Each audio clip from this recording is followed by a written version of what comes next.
All right, welcome to Lecture 18 of Vector 101. This is an exciting day today because we are finally coding our own C-frame object. But before we can do that, we have to talk about affine transformations. Oh, I have this in the wrong direction. Aha. All right, so for today, we're going to recap some of affine transformations from Monday, and then I'll show you some pictures of affine transformations. Then we're going to write affine transformations as matrices. Well, maybe that, anyway. Right, then the fourth thing we're going to do is we're going to be encoding our C-frame object. And sorry, I stumbled on this a little bit. I think it'll make more sense when I get to it. And then reminders as always, doing the exercises is important. I think this one is going to be a fun one in particular, coding a C-frame object. And then office hours, as always, are going to be on Saturday at 1 p.m. Pacific.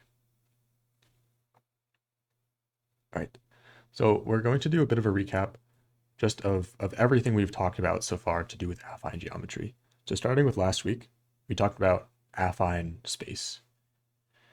And geometrically, an affine space or an affine subspace is just some linear subspace that we can shift away from the origin. So the linear thing always goes to the origin, the affine thing is the same but shifted. Same over here for these planes. This blue plane passes through the origin, and the red one is we can just shift it. So it's like essentially the same object, very similar. Are affine spaces the same as affine subspaces? Yeah, I mean, an affine subspace is an affine space. Uh, it's like this plane is an affine subspace of the bigger affine space, which is R3. That's where the sub comes from.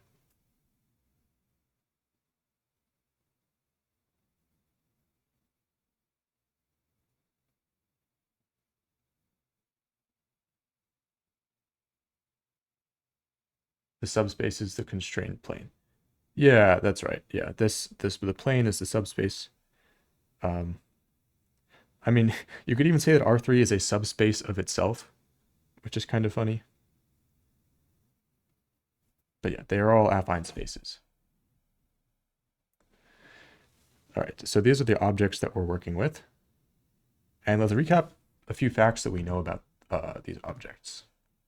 So the first one is that if we're given some points in our affine subspace A, in general, if we take a linear combination of these points, take a linear combination of x1 through xn, then they will not be in A, which is different from linear spaces, or vector spaces, where you can take any linear combination and it's going to end up back in your vector space. So with affine spaces, it's a little bit different. And I say in general because there are certain cases where it can happen, but in general, no. So then what can happen is that if we take affine combinations of x1 through xn, then this will be in A. And then something else is that if we take any vector in A and we add to it a displacement vector, then this will also be in A. Meaning if I have some point, say x, and I have a displacement vector that's like in the plane, then I can move along it, and I'm going to end up at another point in my affine subspace. So the orange thing, this is the displacement vector.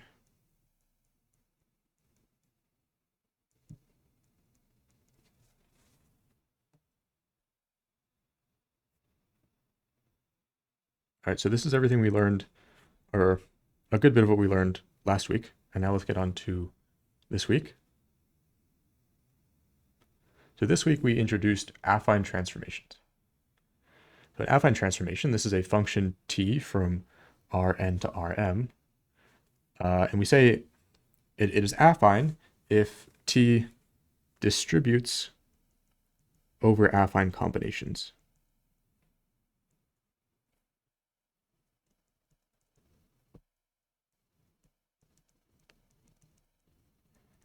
meaning if t takes in some linear combination like this, and it distributes over this linear combination, but then in particular we enforce that a1 through an sum to 1, then this is an affine transformation.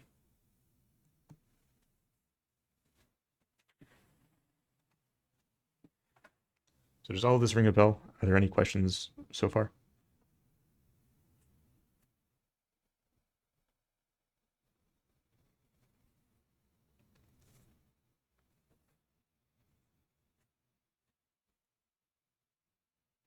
All right, if not, then I'll keep going. So this is like the definition of an affine transformation, and it's still kind of opaque. Like we can tell from the definition, like, okay, it's like similar to a linear transformation, and then we add on this constraint, like that. It's still not exactly clear what it does. I think so anyway. So then what we said next on Monday is that, oh, I forgot to erase my marks. Every affine transformation can be written in the form of t of x is ax plus b. So we can break down any affine transformation with a linear component and a constant term at the end. So any affine transformation is really just like a linear transformation, but then you can shift it.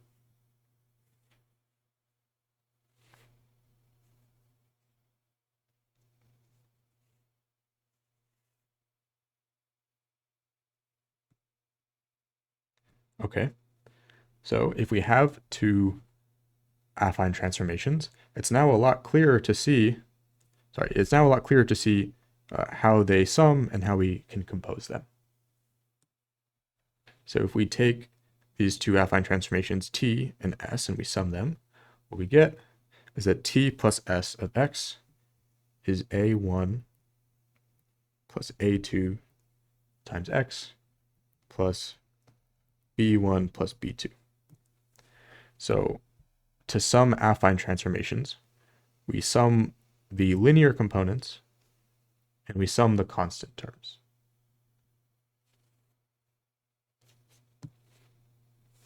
And then if we want to compose affine transformations, which this notation means like t of s of x, that's what our little circle there means. So if we compose them, what it works out to be is that we multiply the matrices and then we apply t to the constant term of s. So I guess if I had to fully write this out, it would be a1, a2 times x plus, so then we're going to apply t. This will be a1 times b2 plus b1.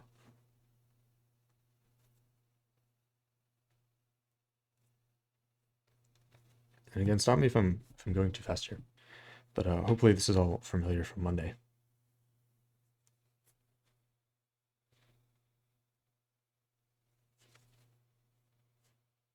Okay. Right, so our b1 and b2 being squared. No, sorry. Yeah, b1 and b2, this is just our vector notation. This is just, sorry, this is like the vector b1, this is the vector b2. They are not exponents. Same goes for like this matrix. This is just matrix 1, a1, matrix a2. There's no squaring going on.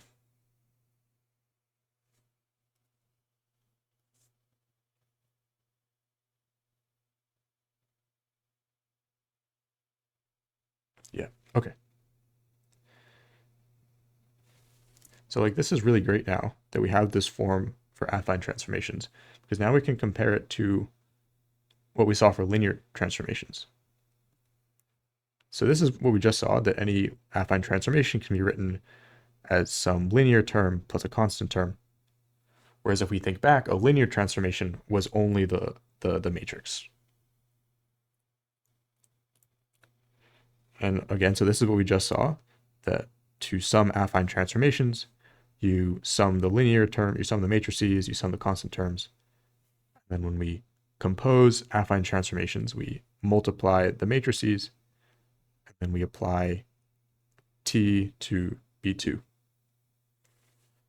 But if we compare it to linear transformations, it's a bit simpler, where for linear transformations, we're just adding matrices or multiplying matrices.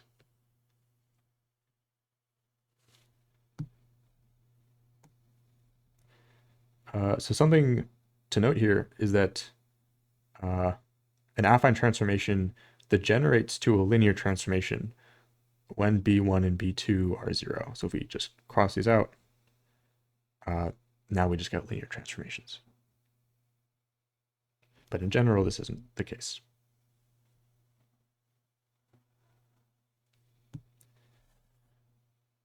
Okay, right, and so because this isn't the case, our observation is then that in general, we can't write an affine transformation as a linear transformation in the same dimensions.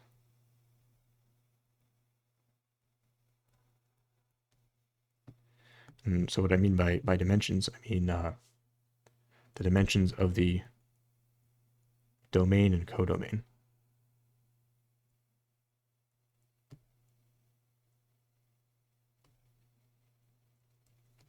Right, like if this is my affine transformation and it has some b1 term, so b1 is non-zero, then I have no chance of representing t with just some matrix in X. But I guess what I'm going to show you now is that we've like, people have come up with a technique to do this, to represent affine transformations with matrices.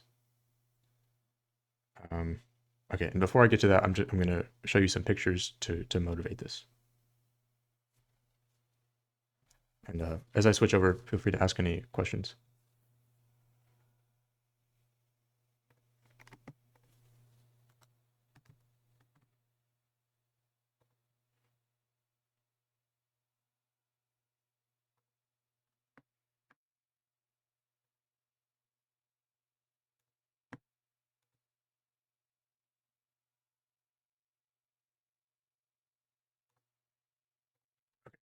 Sure.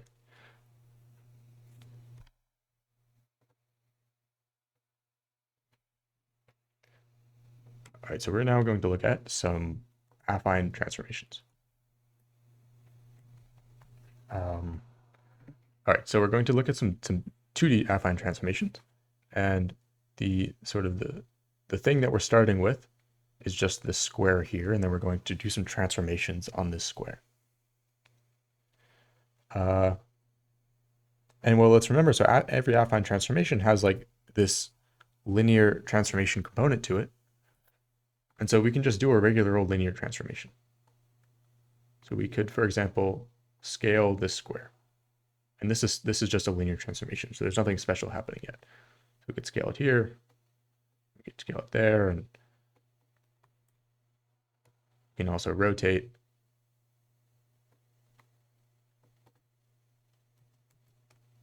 And we can skew, so there's a skew.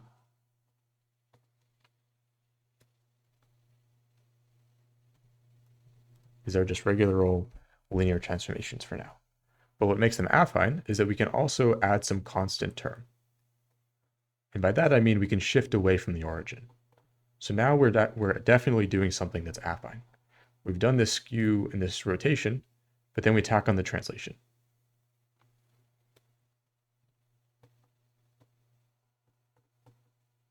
So this is what we started with. So we started with this blue, and then the transformation takes this blue square to our red parallelogram thing.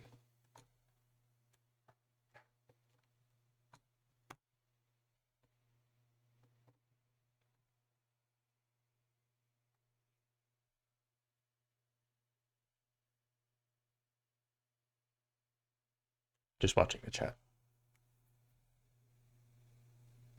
Okay. All right, so this is cool, but our quest is to somehow write an affine transformation with a matrix. So how can we do this?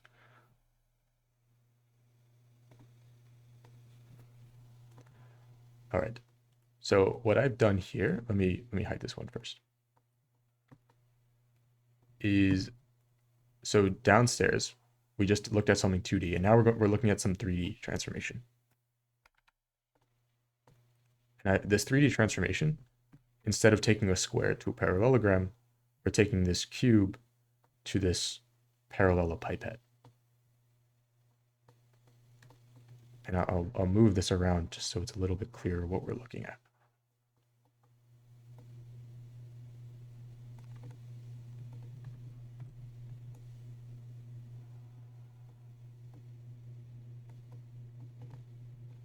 And what you should notice about this is that, maybe I'll bring that in a little bit. What we'll notice is that the top of this parallelepiped essentially like matches what we saw in 2D. Right? Except the only difference being is that now it's in 3D.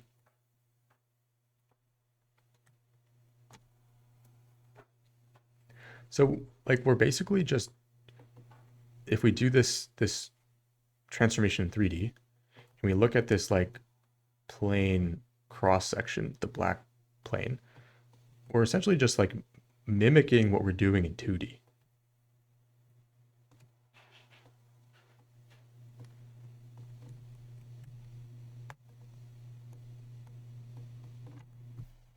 Okay, and so like here's why this is so powerful. So we've taken an affine transformation in 2D, and we can see that this transformation we're doing in 3D like mimics our affine transformation. But what's so important is that what we're doing in 3D is a linear transformation. And this is a linear transformation because, well, like the origin gets preserved. It's like the origin over here, the red parallelepiped does not move the origin. So in 3D, we're doing a linear transformation, but in 2D, we're doing an affine transformation. So this is how we're going to accomplish our goal. If we want to write down an affine transformation with a matrix, we're going to go up one dimension. We're going to instead do a linear transformation in 3D.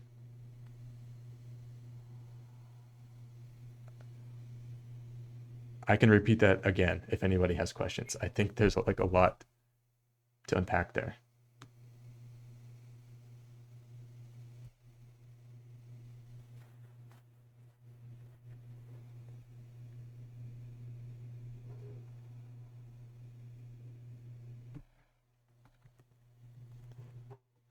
I'm seeing some typing in the chat.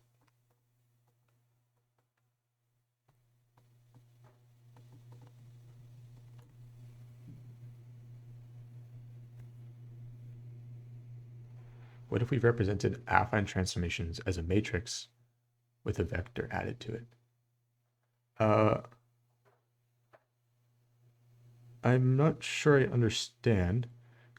So like right now, we know that every affine transformation we can write as like A times X plus B. So this is like a matrix plus a vector added to it. But like what we're after is just, it's like only a matrix. Like without that constant term added onto the end. And maybe I should say like, why do we care about about representing an affine transformation with just a matrix? I think it like depends on who you are. Like one reason is that matrices are just like way easier to work with. Like if you want to compose linear transformations, you just multiply matrices. But if you want to compose affine transformations, it kind of like gets you get a bunch of terms really quickly, and if you compose them more and more and more, there's a lot of like work to be done to yeah, it's just like more computation. But then like let's say you are like a computer graphics person and you do affine transformations a lot. Well, certain hardware is optimized for doing like matrix multiplies, and so you'd want to do this as a matrix multiplication.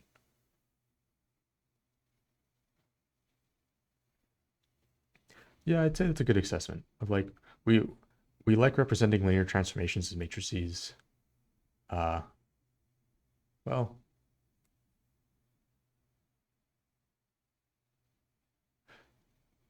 Sure. Yeah, it just like makes the function easier to write down.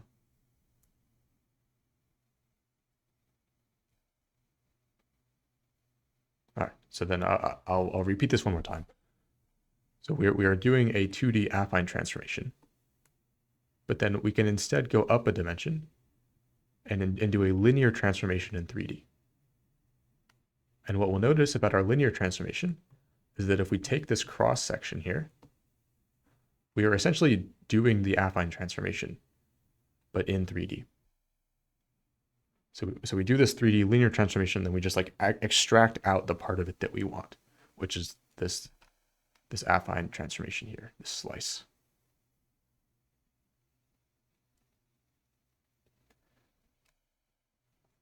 And so actually, like, this is what C-frames do. So C-frames are doing 3D affine transformations.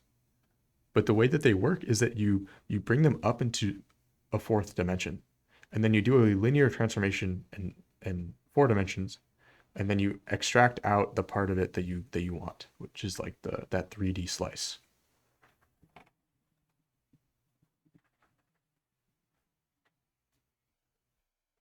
Okay. Hopefully this visual made sense. How do C-frames represent skews? So you can't. So C-frames aren't exactly affine. Well, they are affine transformations. They're just, you can't do any affine transformation with a C-frame. You can only do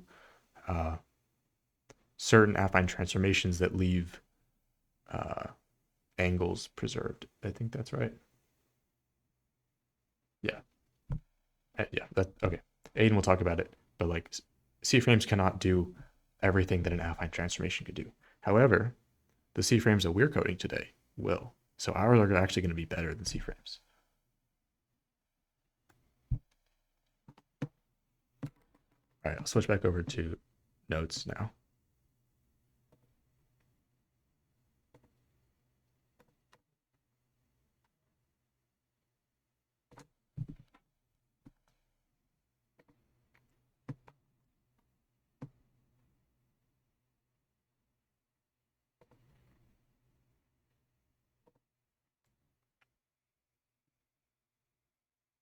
Okay, right. We want to write an affine transformation as a linear, yeah, we want to write it as something linear, basically.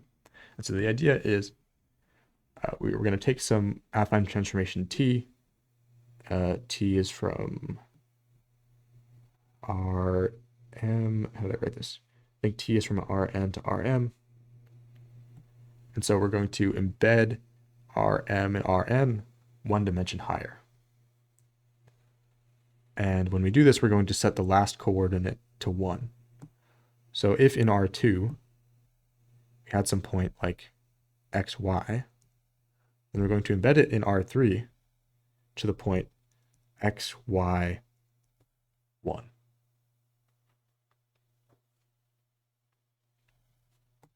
right, so we do this embedding, and then we do some linear transformation on this like higher dimensional space, and then we just extract out the information that we want. So we're going to maybe we take this to some like x prime y prime 1. So our transformation does something like this, and then we're going to now extract this point back out to just x prime y prime.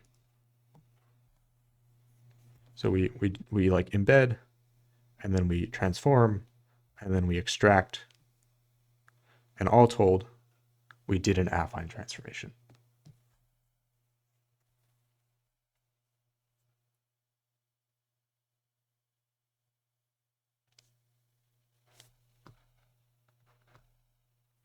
Okay, so like what is the gadget that lets us do this? It's called homogeneous coordinates. I don't know why it's called that. In fact, like full disclosure, what I'm showing you today is about the extent of what I know about homogeneous coordinates. So if you have more questions, I will direct you to Aiden. But I can at least like show you what they are. So we want to write this affine thing with just one matrix. So what we do is we're going to create some block homogeneous. Okay, sure, homogeneous coordinates. You're right. I'm sure you're right. So we're going to take A and we're going to stick it into this block of the matrix here. We're going to take B, stick it into this block here.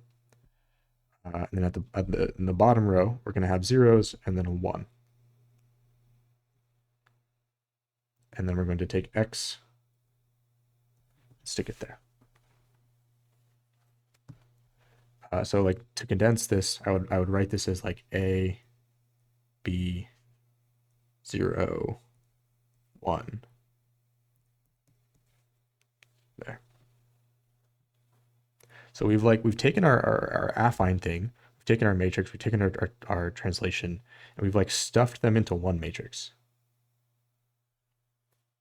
And then we tacked on this last row. So maybe I should also like just explicitly write it out fully so that we really know what we're looking at. So this is going to be A11 through A1n.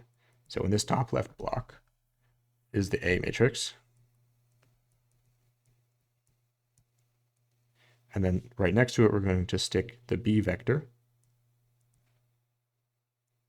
And then the bottom row, we have all zeros followed by a 1.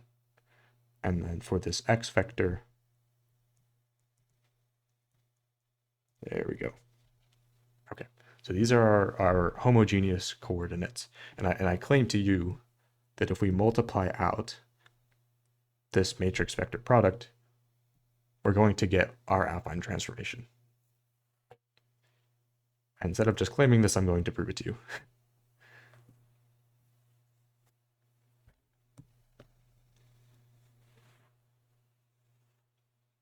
All right, so now you're going to watch me do a matrix multiply live.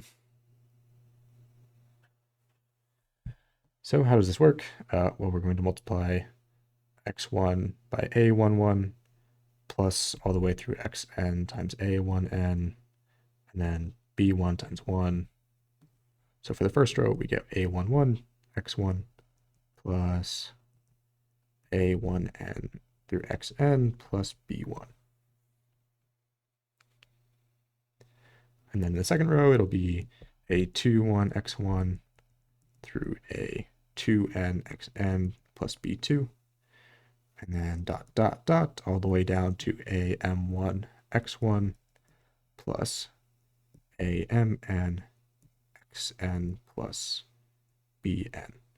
And then our last row is special. So our last row, we're going to multiply x1 by 0, all the way through xn times 0, and then 1 times 1. So this is going to give us 0x1 through 0xn plus 1. So this is a large matrix, but what we'll notice is that this portion here, this is just AX. And this portion here, this is B. And this portion at the end, this simplifies to 1. So all told, this is AX plus B with that 1 tacked on at the end. And then if we just forget about the 1, then here we have it. We have AX plus B and we have AX plus B. So indeed our homogeneous coordinates work.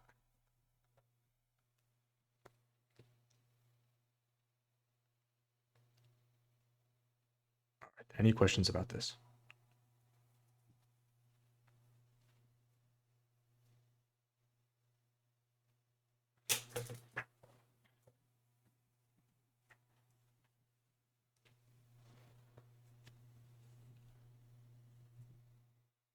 Does the 1 act as a denominator?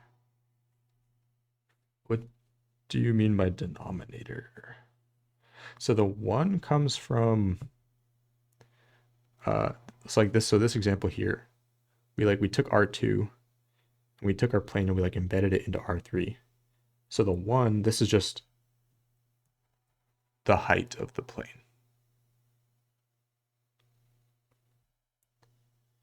And truthfully, probably, does it have to be 1? I think it has to be 1. Yeah, if we want our calculations to work out correctly, I think it has to be 1.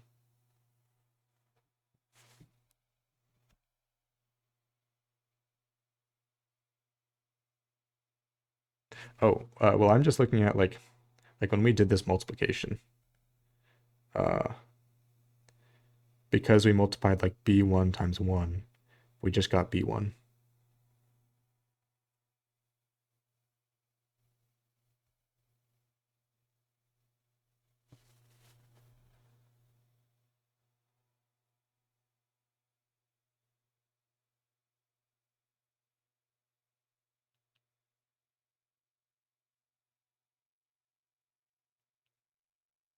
I don't know. I kind of actually don't.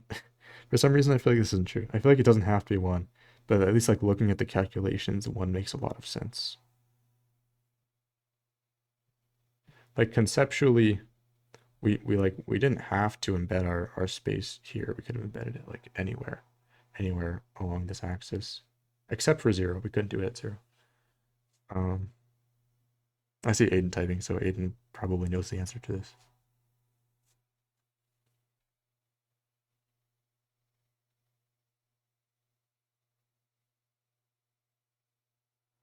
Okay, yeah.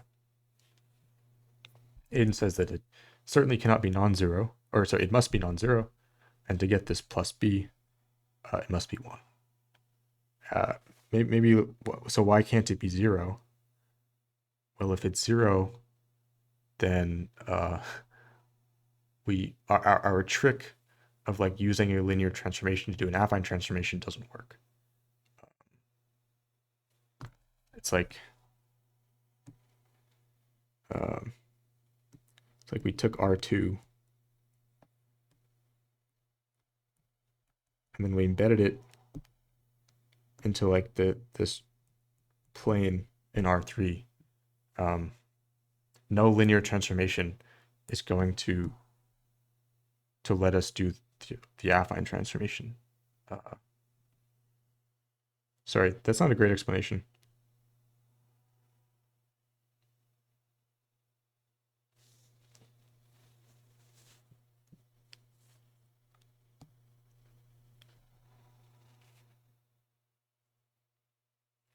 Anyway, I think I'm going to keep going.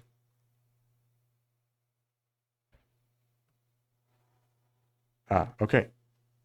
So then this is what a C-frame is. A C-frame is this special, affine transformation using homogeneous coordinates, where I didn't draw the lines here, but the lines would go here. So in the top left, this was our A. And then this was our B, which is the translation part. And then the bottom row, this is all the zeros and then the 1.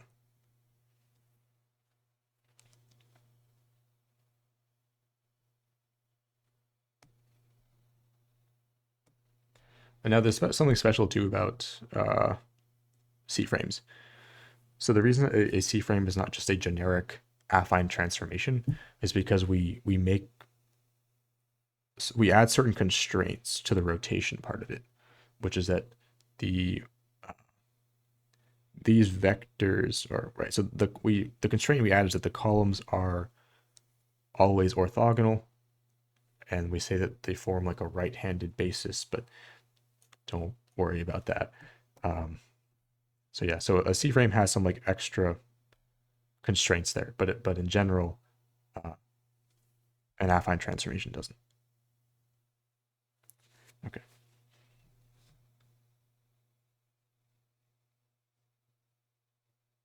All right. I think I swapped slides. Anyway, now we're going to code our custom C-frame. And for today, I think given the time, we're not going to get very far. So we'll probably try to code some of the simple constructors. And okay, maybe doing all of these operations is going to be a lot today. Oh, and we're going to do a couple operations that a C-frame does not have. Oh, so I misspoke. So for a C-frame, these are all orthonormal, and right-handed. So because these must be orthonormal, a C-frame you cannot just multiply by a constant, but ours you can. And then you can also, there's no like negation operation for a C-frame. So if we compare to all of the Roblox, the C-frame constructors and properties and methods, so we're probably not going to do this. There's a bunch of these we're not going to do. But we're definitely going to try to do these. I think we're going to do this one here. We're going to try to do all of the properties. And then everything else that I haven't crossed out or circled, we're going to try to do next week. Oh, yeah, why is it right-handed? Yeah, I'll answer this at the end. Good, it's a good question though. But we should try to code something today.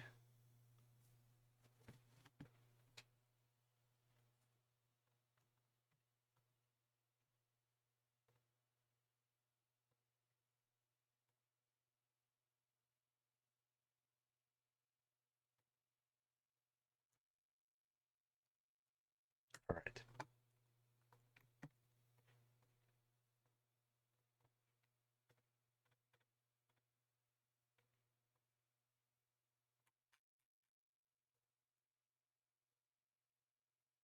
So let's add. Does anybody have like a name suggestion for what we should call our C-frame? I was thinking affine map, but that just sounds really boring.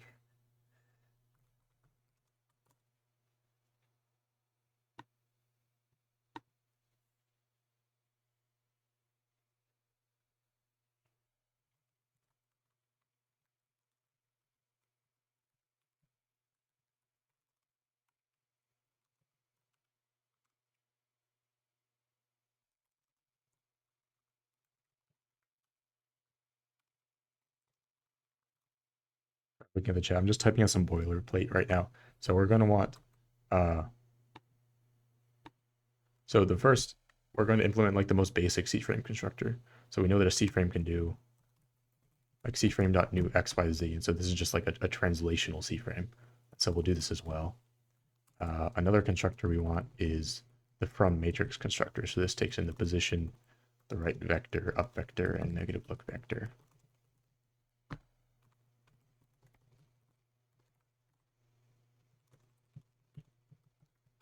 And then as far as operations go, we're going to want a multiply, of course.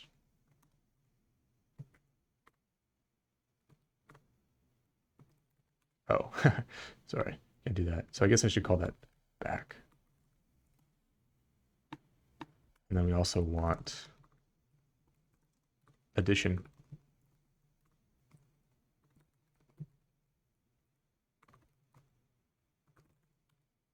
And I won't be too ambitious.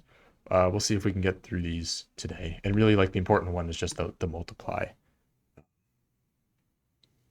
Okay, so you could implement this any number of ways. So like because these homogeneous coordinates, these matrices, sorry, if we write an affine transformation in homogeneous coordinates, that last row is all zeros and a one, which simplifies our multiplication a good bit, at least in our like small 4x4 case. That's actually a pretty significant amount of simplification to have that final row be all zeros plus a one. So in your homework, I encourage you to like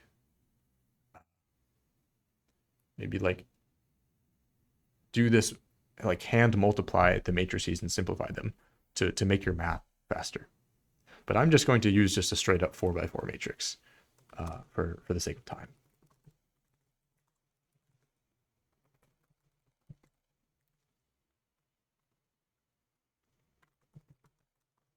So I'm going to have some like matrix property. And in this matrix, I'm going to put, right, my 4x4 transformation. And let's see. So because we're only putting in the translational component, all of the rotation is just going to be 0. So the first row is going to be 0, 0, 0, and then we stick in our x.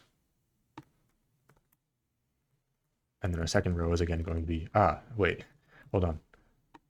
No, this should be the identity is what I mean. We want the rotation to do nothing. So the rotation should just be, you know, our standard basis vectors. And then we stick on the translation.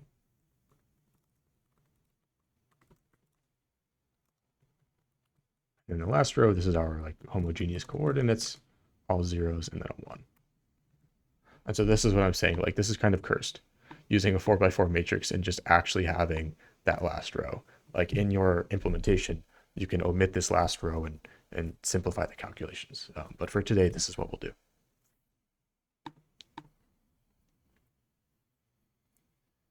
And then in order to mimic the C-frame object, there's certain properties such as like the look vector, the right vector, and the up vector. I'm looking at the time. I guess I won't do this now, but this was my plan for my affine map. You are welcome to implement yours in a different way. All right. Okay, let's also try to get this one done. Oops, and I should return my object. Okay, let's also do this constructor.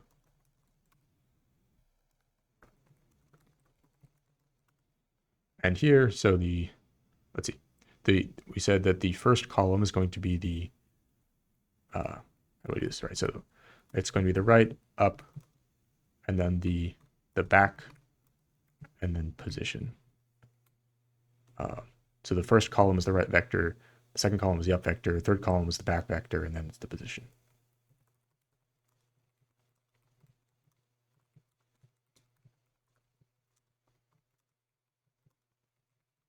And again, we tack on our last row.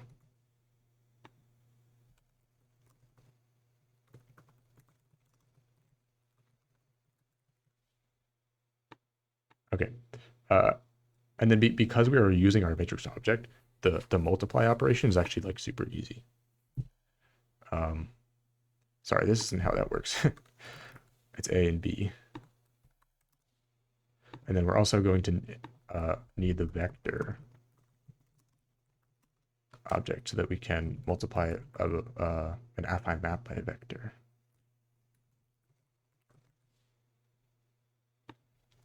Okay, so if A is a matrix, and let's see, and if B is a matrix, then we're going to return, oh, well, come to think of it, this is already built in. All we have to really do is verify that A is a matrix or A is a matrix and B is a vector or a matrix. We'll assert that A is a matrix, and then we'll assert that B is either a matrix or it's a vector. And then if this is the case, then we'll just return our multiplication. So that was actually quite easy. And the same goes for, roughly the same goes for addition as well.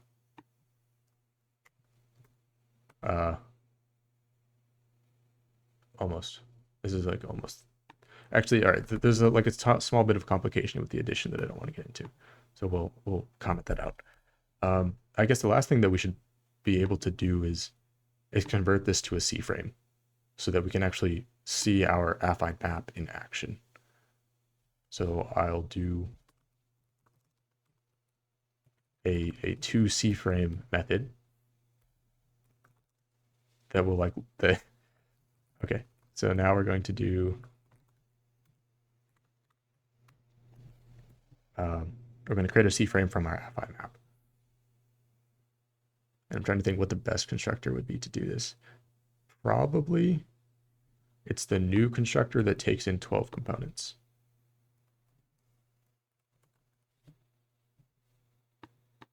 Oh,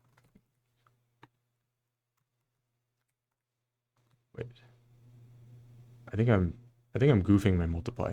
Hold on. Let me finish this.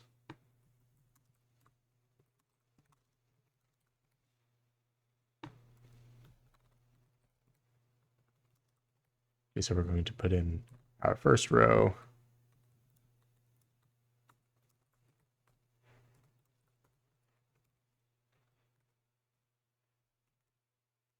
Put a good, oh wait, and then that's right.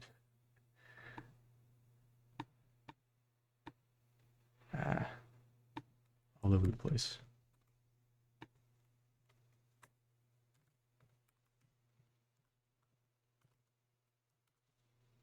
Okay. Should be 2, 3, 4. 2, 3, 4.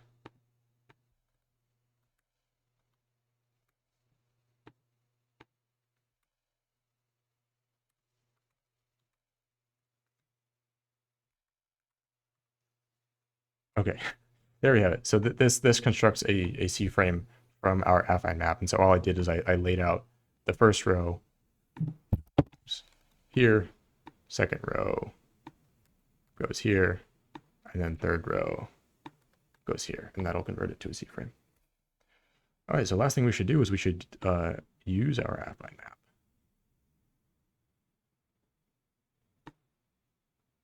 And we're going to go a couple of minutes over time. Apologies for that.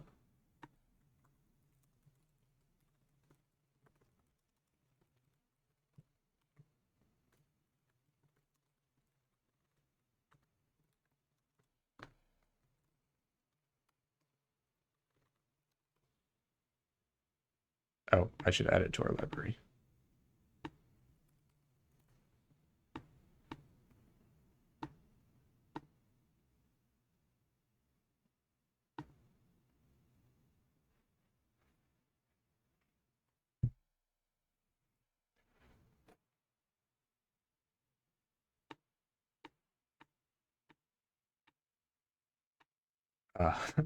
Oops, I had horse cat running. Okay, that's why we're getting errors.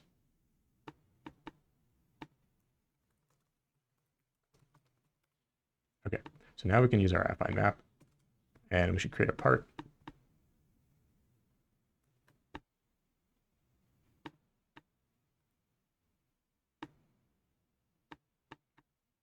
And what should we do? I guess we should try our translation. Yeah, let's do that. So we'll create a translation. We'll just go up. And then how about this? So we'll do something on heartbeat.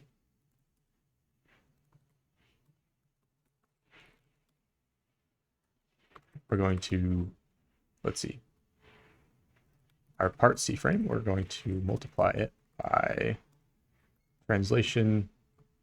Oh, well, this isn't terribly interesting, actually. To make it slightly more interesting, I guess we can do... Oh, okay. Even this is not a good use of our... Let's see, what else can we do? I think next week we're going to have like some cooler constructors, so we're not just going to be translating and then translating. So let's do this. So we'll multiply our translations, and then we'll convert it to a C-frame. Yeah.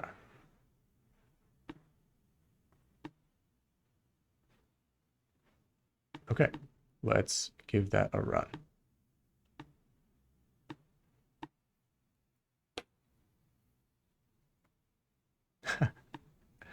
Oh, that's right. I was saying earlier that I screwed up my multiplication. That's fine. We're just not going to put in the asserts for now.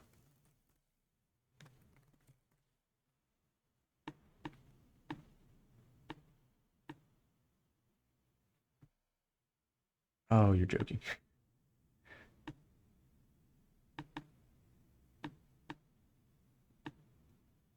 Ah, yeah, I did do that.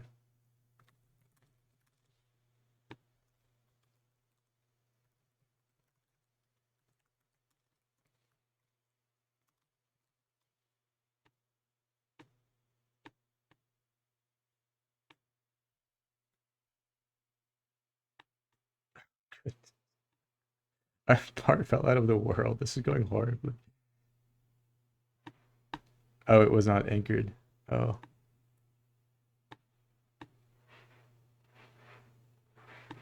Oh, I don't even know where it's going now. Oh, it's been sent to the void. No. Okay. Wait. All right. Sorry. I know we're a few minutes out after time. Let me see if there's like something obvious that I did wrong. Otherwise, we'll just cut it here.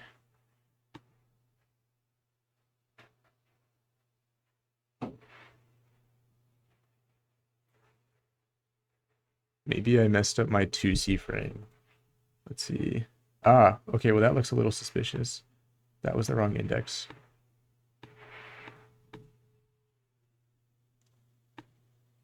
No. Okay. All right. We'll have to get this fixed next week, or maybe I'll fix it on my own and send out the revised code. Apologies for that. We were nearly there. But anyway, we're going to continue this next week. All right. Thank you all for coming. I'll hang around for questions. At least it moved. That's right.